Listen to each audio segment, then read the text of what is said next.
بسم اللہ الرحمن الرحیم۔ پیارے دوستو، آج ہم بات کریں گے حضرت خواجہ معین الدین چشتی رحمۃ اللہ علیہ کے ولادت پاک کے بارے میں۔ حضرت بی بی ماہ نور رحمۃ اللہ علیہ والدہ محترمہ حضرت خواجہ معین الدین چشتی رحمۃ اللہ علیہ فرماتی ہے، جب معین الدین رحمۃ اللہ علیہ صلب پدر سے میرے شکم میں منتقل ہوئے تو اللہ عز و جل نے خیر و برکت کا دروازہ کھول دیا۔ دین و دنیا کی برکت سے میرا گھر بھر گیا اور دشمن دوست بن گئے۔ دن بدن عزت و منزلت میں اضافہ ہونے لگا، تمام رنج اور الم دور ہو گئے۔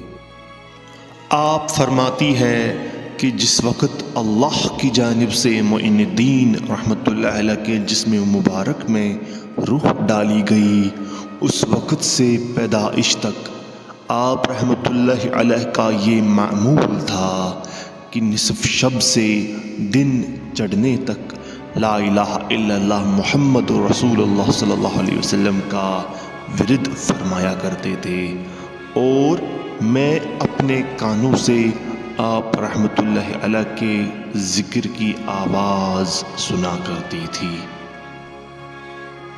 دوستو، حضرت بی بی ماہ نور رحمۃ اللہ علیہ والدہ محترمہ حضرت خواجہ معین الدین چشتی رحمۃ اللہ علیہ فرماتی ہے، جس رات معین الدین رحمۃ اللہ علیہ پیدا ہوئے میرا گھر نور سے بھر گیا، دور دور تک فرشتوں کی جماعتیں نظر آنے لگی۔ کچھ دیر بعد یہ نظارہ میری آنکھوں سے اوجھل ہو گیا تو مجھ پر ہیبت طاری ہو گئی۔